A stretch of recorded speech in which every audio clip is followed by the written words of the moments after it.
Good afternoon, everyone. It's very exciting to see you all here. And I hope you so far found this day very useful and helpful in your everyday work. So let me firstly introduce the ICMS International Admissions team. So it's me, Nadia. I'm the admissions manager. Then we have Bruce, who I hope very much familiar to you, at least on the emails, right? Because he mostly processing all the letters of offer.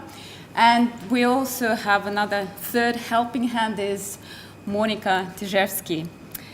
So today in my presentation, I will cover the keystones of the admissions process and how it all works together, as well as the changes that came through with the introduction of SSVF.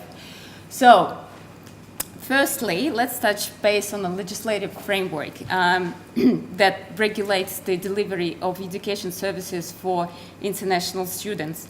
And as we as registered provider should comply with, and we do comply with.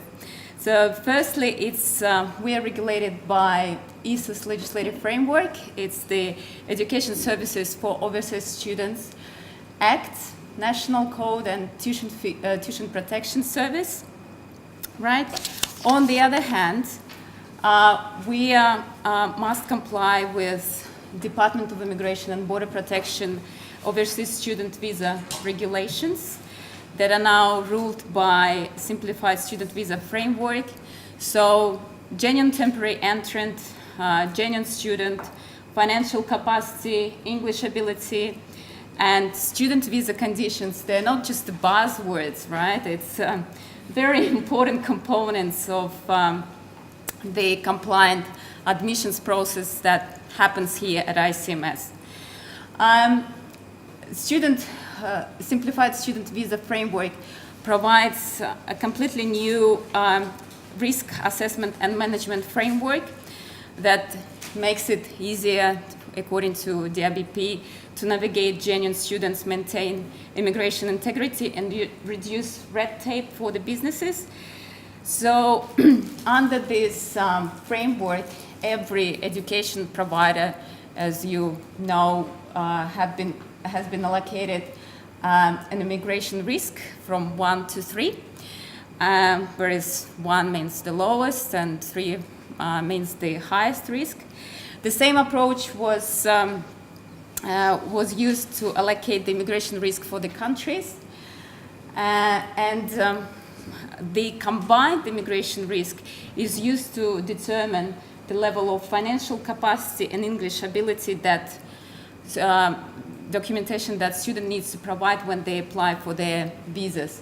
So I can tell that we are, at ICMS, we're very happy with the position risk rating that we have now.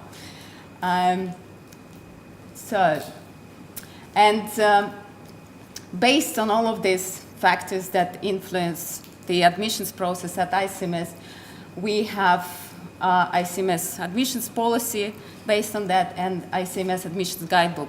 ICMS admissions guidebook, I believe it's on your USB sticks. So it's basically a very practical tool that you students will use in order to see how you can apply admissions policy to a particular student's case. Right, so now I'll just go through quickly the essentials of ICMS admissions process. Here you can see all CRICOS registered courses listed and academic and English requirements for that course. So what's new in the list of courses that we have now? And we're very happy with this. So now we have our own ELICOS courses, so we have our own ICMS General English program, and we have our own Academic English program. So the minimum level to get into the General English program is IELTS 3.5, so which gives us a really good bandwidth of the students to accept. With academic English, it's 5.0. And then we have a whole selection of courses. So we have Australian Foundation program that used to be ICMS Foundation Diploma. Now we renamed it into Australian Foundation program. That's a completion of E11. Students need to justify the completion of E11. Then we have undergraduate courses, diploma or specialist diploma. So that's the completion of E12. Then we have provisional entry into diploma. So what's the difference between standard diploma and provisional diploma? As you can see, on the academic level, it's the same. They need to complete year 12, but on the, in terms of the English requirements, if student doesn't really make it to IELTS 6.0 for diploma, and they have at least 5.5, they can go into provisional diploma. So what are the terms and conditions of the provisional diploma?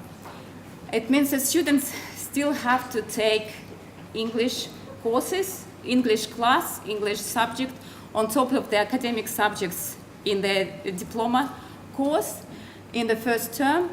And by the end of the term, they need to sit a placement, they need to sit an English test. So just to make sure that they reached the required level for diploma, which is 6.0. Also, we obviously have a bachelor level studies, different programs, and here the requirement for, in terms of academics, it's a completion of year 12 with a specific GPA or average score in the high school. And then we have a bunch of courses on the postgraduate level, so it's Graduate Certificate of Business, Master of Management, and Master of International Business. The difference between Graduate Certificate and Master courses, it's firstly in the level of English that is required. So for Graduate Certificate, student needs to have IELTS 6.0 with subband speaking and writing 5.5. In Master, it's 6.5 the overall. And also, into Graduate Certificate, students can get, if they, let's say, for example, don't have a completed undergraduate bachelor degree, but they have, let's say, for example, 5 years of professional experience or professional experience combined with other qualifications, then they can go into the Graduate Certificate and use it as a pathway to master programs. So the next, just quickly look at the packaging options. So obviously, if student doesn't meet the bachelor requirements, we can package with a diploma.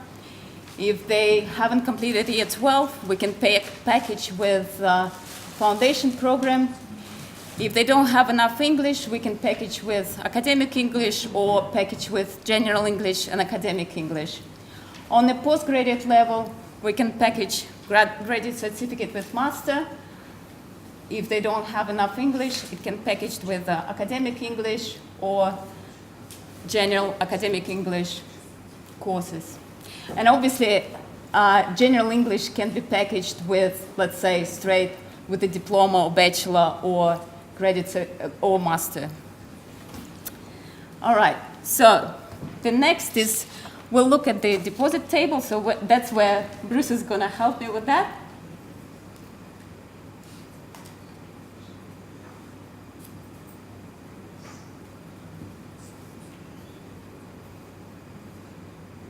Bruce?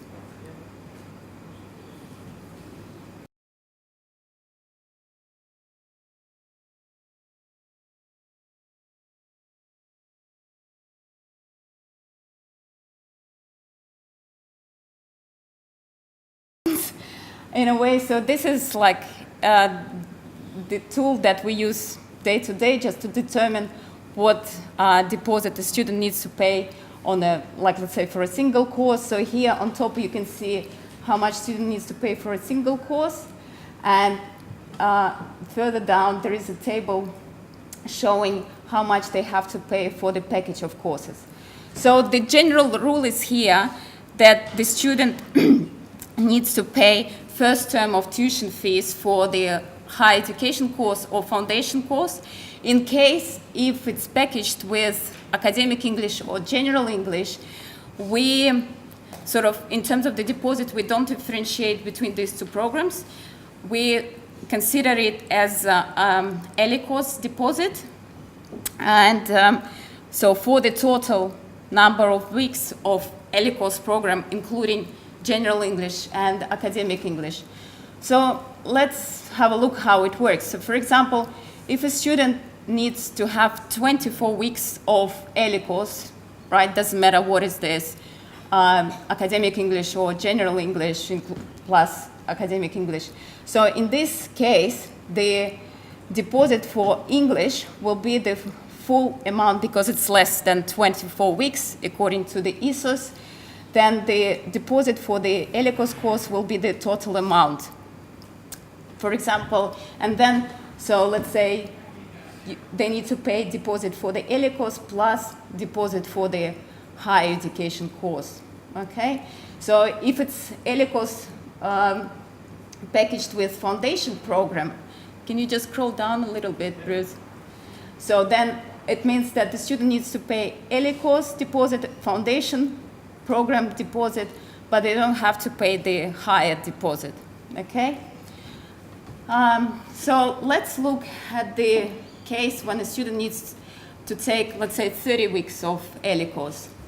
So in this case, the student will pay as a deposit for ELICOS only 50% of the total amount, right? And that's reflected in the table, as you can see.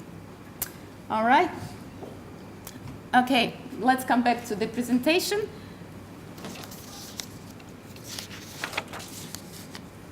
If you can scroll to the key dates, please.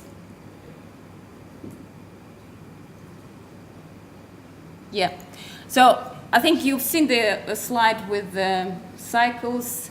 It's just a reminder that for different sessions in ELICOS, we have 9 ELICOS sessions during the year. And we have 3 trimesters for undergraduate courses, and we have 2 semesters for postgraduate courses. And it can be tricky sometimes to package, let's say, ELICOS with undergraduate or postgraduate, so the courses would be back-to-back, basically. We don't really want to give a lot of gap between the courses to a student when we package. All right. And just another little thing on that. So we usually have a cut-off dates for all the offshore COEs. So usually for most of the countries, it will be around 4 weeks for offshore applicants. All right, next one, the most exciting, I think, part for you, because I think this is one of the major points in the whole process. So how the application offer process happens. So usually agent or country rep or student send to us a paper application completed, or soon we're going to have an application portal where you will have access to as well, hopefully next year, and you will be able to complete information about the student complete application online. So our aim for the next year is to get rid of paper, basically. As long as I know, on your USB sticks, you also have a paper application in an editable PDF, so you can actually type the information in. So obviously, paper application needs to be supplemented with academic transcripts of the student, English proficiency, copy of passport, and study history. The more information is provided, so that the information is provided that makes the application complete, the sooner and the quicker we respond to you. So our usual turnaround is 48 hours. Like if the application is clean and complete and we see and everything is straightforward, we process it within 24 hours. So in a way, it's in your interest and in the interest of the student to provide a complete application so that then we can basically process it quickly. The only issues could be when not the issues, delays could be when a student applies for recognition of prior learning, right? So that can take a little bit more of time because there are academics involved into that. All right, so this should go to that email address. For the time being, it's still there, info@icms.edu.au. And please make sure that the email subject looks like that, sort of like that. So the title is New Application, name of the applicant, program, intake. So it will be much, much easier for us to spot that email. Yes, this is important, this is urgent, we'll action it now, right? So then the info team processed that application in our CRM system, and then they send it to us, to admissions team for assessment. Admissions team assess an application, and then we issue either conditional or full letter of offer, genuine temporary entrant, genuine student assessment declaration, international student information pack. It's basically information for the students about the college, about life in Australia, and Flywire information. Flywire is a payment system, and we motivate students to do the payments through Flywire because we have access to their dashboard, and we can check straight away online if the student made a payment and where it's on the way or not. So for us, it's not that, when you have the TT transfer slips, it can take some time, but with the Flywire, it's much more quicker. And so a whole package is sent back to you, to a country rep or to a student, whoever sent the application through first. Next, so let's look at the genuine temporary entrant assessment form. The need for that form basically evolved from the requirements that Department of Immigration imposed on us with the implementation of SSVF. So I just want to show you that form as well. So we tried to simplify it as much as possible, but it still has about 15 pages. And so that's why I want to spend a bit of time on that form so you would know how to complete it. The students would, and we do it from the very beginning correctly. So the form consists of 4 parts. I know it actually creates a lot of discussion because I know that other universities started to do the same thing. And it's a lot of paperwork for us, but this is the only way to protect ourselves as well. And so the first part is the student declaration, genuine temporary student declaration, where again they just need to provide the details. On the second page is the generic statement regarding the genuineness. And then the third page, so they also need to sign it. And then the third page is the quite important piece of information that we want student and you to provide us with. It's basically here they need to declare all the COEs and letters of offer that they received from any Australian provider, including us. So we want to know if a student or you decided to package our COEs with some other provider. And also, again, it's signed. Then the second part of this form is your agent representative declaration. So it's just to make sure that you've gone through all the course requirements, information, the financial part, the compliance elements of the student's application. And you actually inform them about, at least you've given them idea where the, ICMS policies are, right? So the application document checklist is done, and that should be all signed by you. The the other part of this document so students from these countries, they're exempted to complete the rest of the document, right? So if you're a student from one of these countries, you're lucky, right? Otherwise, if they're not on that list, they need to complete the how they basically fund themselves their studies. If they're sponsored, then there should be a whole details about the sponsor. Then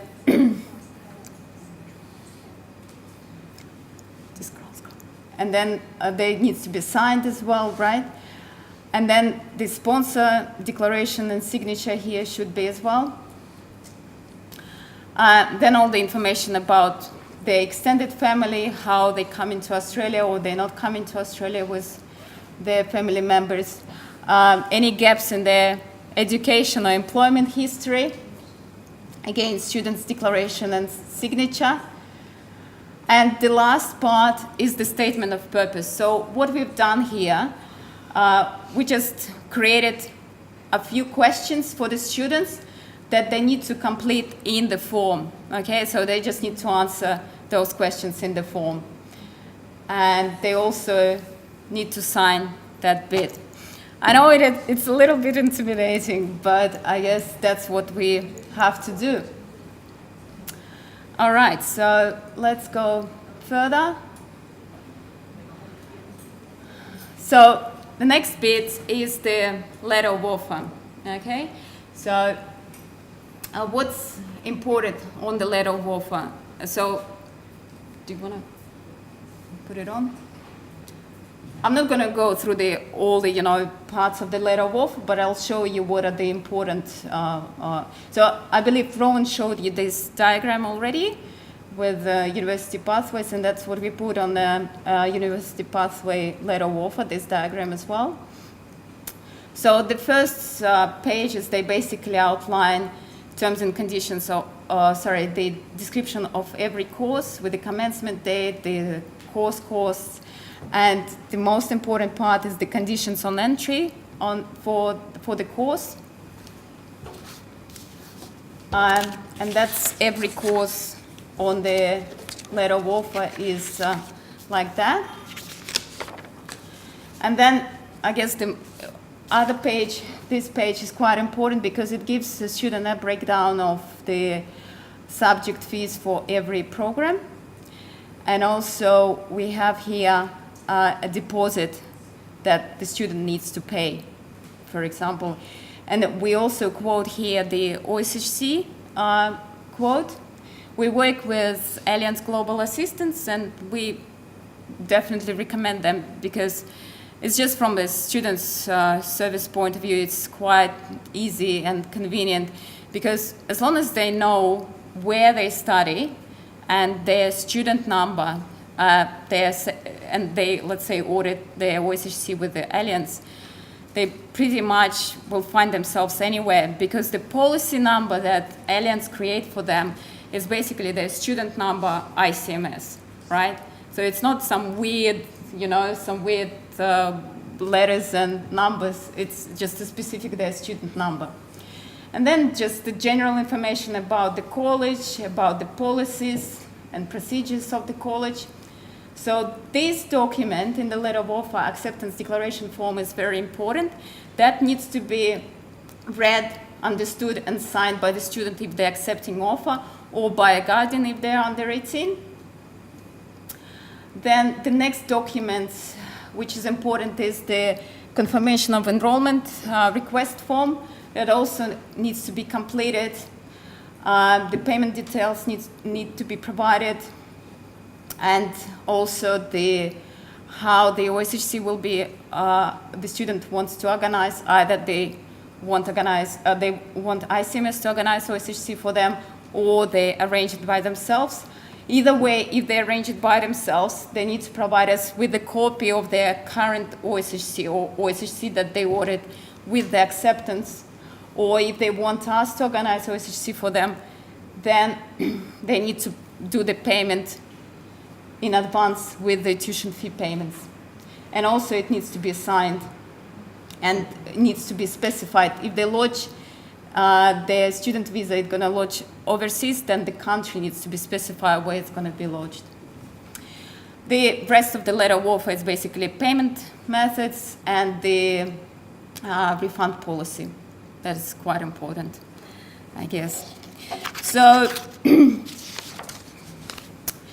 so 4 things need to be met when a student accepts. So the conditions must be met on the letter of offer, deposit must be paid, the acceptance declaration form read, understood, and signed, COE request form read, understood, and signed.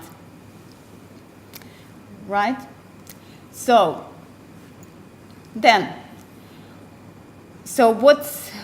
when the student accepts offer, what we need in order to process the acceptance?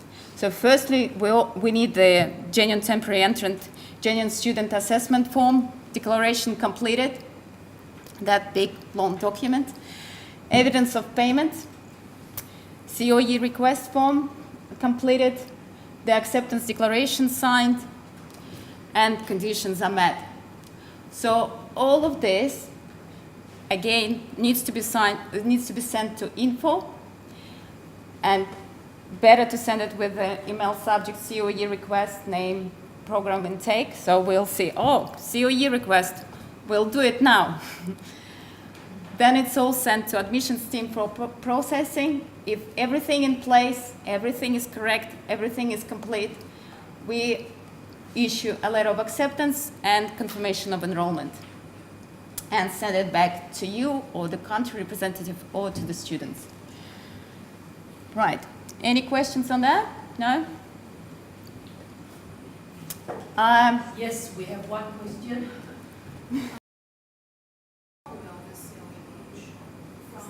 How long? How long the time frame to issue COE? So it's the same, so 48 hours, but we understand that COE is very important. And if everything in place, we do it usually within 24 hours. Yeah, so if everything is complete, we do it on the same day. Yeah, yeah. So, and just the last bit is the procedure for under 18 applicants. We started to get more and more applications from under 18 applicants, so it's quite important for us as well, because here we need to be compliant with the National Code Standard 5. So we have ICMS under 18 policy, right? And with every under 18 applicant, we have additional form, under 18 care arrangement form, that needs to be completed and sent with the acceptance documents. And according to ICMS under 18 policy, the student has 3 options how they can study with us. So first is when they come with a guardian or their parents to live here in Australia. And in this instance, ICMS do not issue a CAW letter. It's the letter that's submitted to immigration with the confirmation of enrollment. Option 2 is when student lives on takes accommodation on campus here at ICMS. In that case, we are guardian and a homestay, providing accommodation for the students. So we issue a CAW letter. And the third option is when a student's living with the homestay provider on a contractual arrangements with us. So we this year we signed a contractual arrangements with the guardianship company, ISA, and the homestay company, AHN. So the students can stay, can basically do the guardianship with ISA and arrange homestay with AHN. In this case, we also issued the CAW letter. And the very last bit about the under 18 students, I know that that's a bit tricky from time to time because students don't really say sometimes when they're flying, but it's very important for under 18 because on our CAW letter, we, by policy, we organize the CAW letter with the commencement date not earlier than 7 days prior of the commencement date of the course. So that's the date when we take in the welfare and accommodation arrangements for the students. So if a student, for some reason, arrives earlier than 7 days prior to commencement date of the course, they're firstly in breach of their own student visa, right? So it's 100%. The student can be kicked out of the country straight away. So please advise students not to arrive, under 18 students, not to arrive earlier than 7 days of the commencement date. Okay? So I guess that's all from me. Thank you.